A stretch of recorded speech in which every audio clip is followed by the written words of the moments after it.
Good evening, Lestrade. I trust this is not a social call. Holmes, we have a murder at Whitaker Manor. Lord Whitaker is dead. Poisoned from his afternoon tea, it seems. 3 people were in the house when it happened, and none of them could have done it. Or so they say. I hope you don't believe the house itself did the deed. I'll be there presently.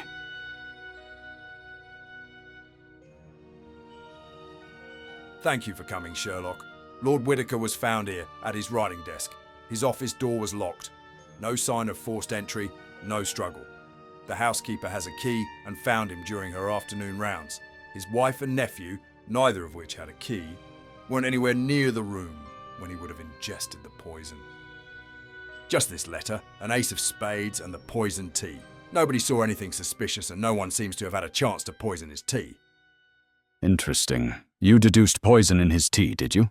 I've seen a poisoning or two in my life, Holmes. I smelled it on his breath and in his tea. From what I can tell, it would have taken less than 30 minutes for Whitaker to perish after ingesting it.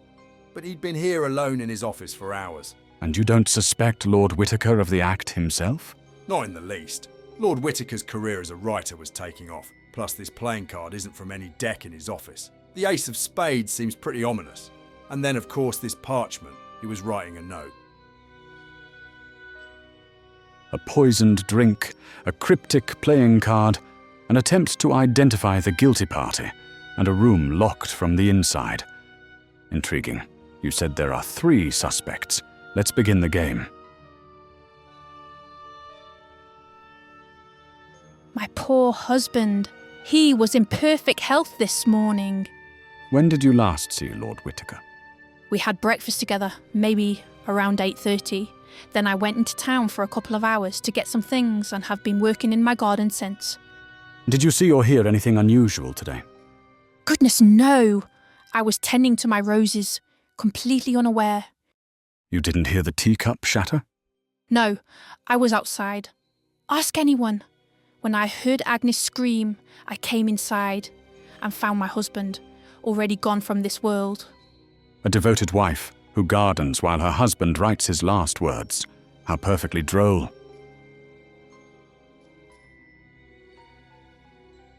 I was in the library reading.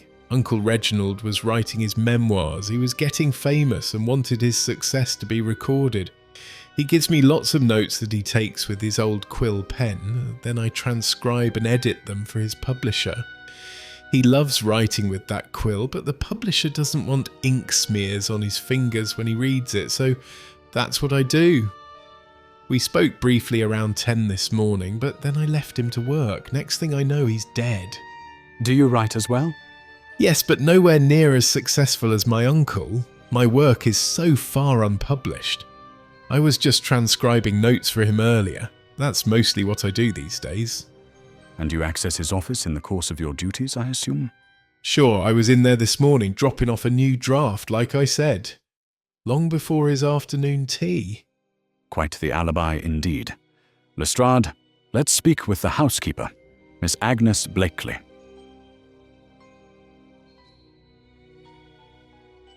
I presume Lord Whitaker made his tea, as he always does. I left a fresh service tray for him to prepare his afternoon tea while he had his breakfast, before he started his work. It wasn't until my afternoon rounds that I found him. His office usually needs a light cleaning after his tea. I have a key so I can tidy the place up for him without disturbing him. He hates to be interrupted when he's working, but he hates a dusty office too, so I usually just let myself in and work quietly. So you didn't personally prepare Lord Whitaker's tea? No, I swear it. He always made it. Lord Whitaker was quite meticulous. He always liked everything clean, neat and orderly, and always prepared his own tea.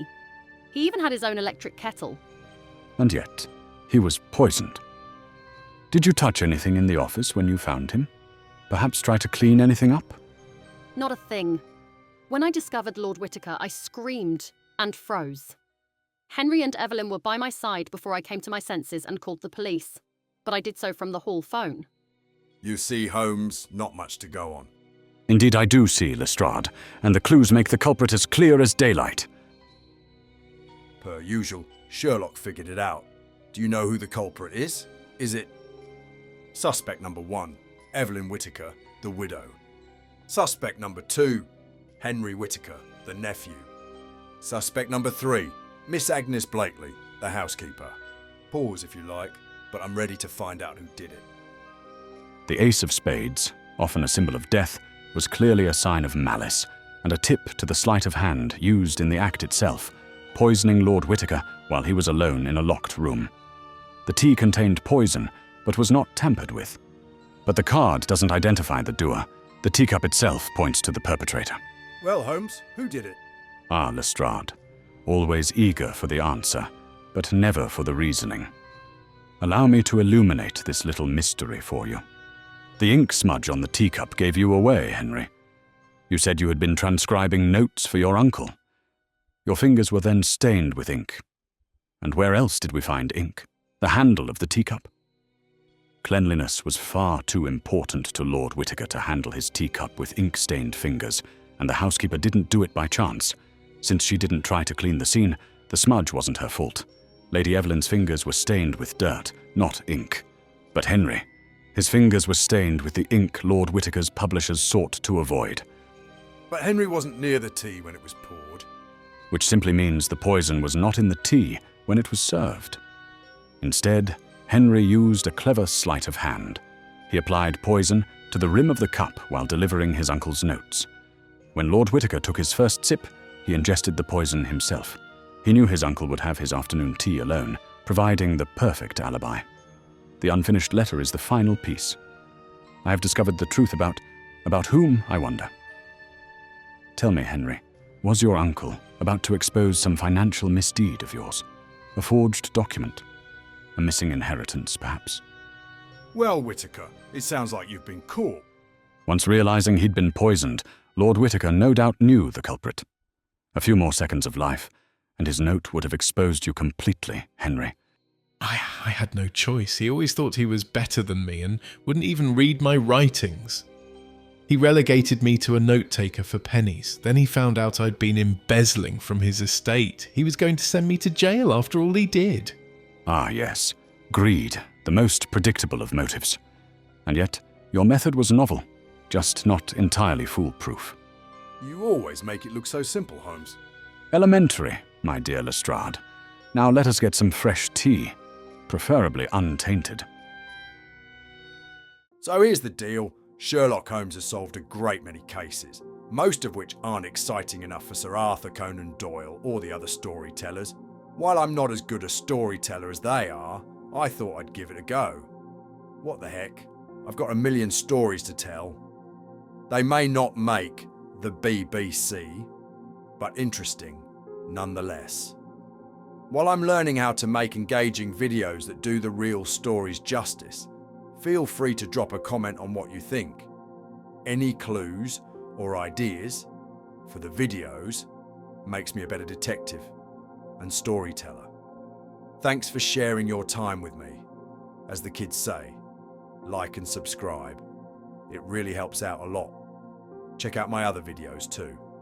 Until next time, my friends, take care of yourselves, and when you can, take care of others too.